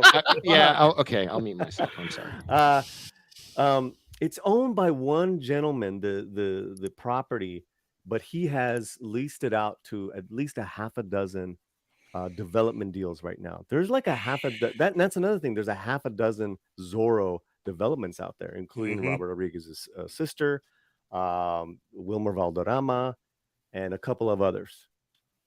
So that answers your question. And there's the Wilmer is attached to being a potential Disney Plus television series. So Paulie, we have a question. Thank you. Sorry about from, that. for you from our, Don't let it happen one again, of our or chat else. members. Paulie, Wolverine 626 wants to ask you this. Yeah, shoot. If Blue Beetle were someone Latino. else that speaks better than me, please. Paulie, if the Blue Beetle were released during Latino Heritage Month, like original Black Panther was released during Black History Month, would you consider that eye-rolling and heavy-handed? No, I would consider that a really smart marketing move. I agree. I agree with that. 100% agree. Absolutely. Yeah. Zorro Productions, correct. So Zorro. Sorry, I'll shut up. Yeah. So technically, that Hispanic Heritage Month is September 15th, but they start celebrating it early September. So Blue Beetle is going to be out mid-August, so it could still ride those coattails. Yeah. So no, I don't think. I think that would be like brilliant marketing if they can marketing somehow smart. Yeah. Why not, dude? Dude, they market it and try to sell every holiday, everything nowadays. You know it. Cinco de Mayo. If you're gonna market Cinco de Mayo, Mexican Independence Day, and Day of the Dead, then why not a movie? Did you say the 15th? September 15th? September 15th. See, that's October a Friday. 15th. That should be the opening day. Oh my God. That it's perfect because my birthday is the 20th, which is Wednesday. And I was like, I wonder what the 15th. And it was that's a Friday. So that would be perfect. Guys, excuse me. Being the worst producer ever, I have to ask this of you. Have we covered all of our topics for today? The only thing we haven't gotten to was something that Paulie had brought up about the Penguin. Oh yeah. Other than that, I think we've covered. Covered everything we promised our audience. Okay, Paulie, shoot that way. Yeah. Okay, I'm not going to do a video on this, just because I'm really close to the source. Oh, okay. That's why I was like, let me make sure Roman's not listening. Got to cover your bases. Yeah. But it is interesting news, right? Sorry. Okay, I'm trying to word this. Let me. They start filming in February. Okay. The budgets were cut down, and there was some certain mandates, things get them out of there, as far as that was in the scripts, in the stories before. Who they brought in is an incredible creator and writer of other television shows. You might like. I cannot give you more detail on that end. Okay. But who that creator is, I'm very close to, and I'm very excited that this creator is overseen. And this is a Penguin television series. Is that starring Colin Farrell? Yeah. Wow. Oh, so this one. Okay. It's a spinoff of the Batman universe. Right. No, I've heard about this series. So basically, you're saying someone whose hands you trusted in is going to be show running, right? I'm not going to say anything more. Yeah, that's. No. I mean, I wasn't asking for specifics. I'm just saying someone whose hands you trusted in is going to be doing it, right? That's good news. Yeah. So I will say that there is a role, like a supporting character that is a star-making character that they plan to make it a Latino. Whoa, and this was told by me, like I wasn't, but I was like, all right, cool, thanks, Cool. But again, that connection with Zaslav, right? He's overseeing everything. Keith, do you know if it's going to happen before or after the events of the Batman? Oh, I don't know. again, don't know? Okay. like, you know. Yeah. No worries. We were, yeah. I'm just assuming it's going to take place after, but who knows? It could take place before, you know. You know, again, what I can tell you is, about the budgets, about, you know, when it's in production, and that this creator, is an amazing talent. What this creator has done in the past, and this is HBO Max, right? Yeah, and who's so now I'm more curious about the dialogue, about the storylines, you know, about the characters. Cool.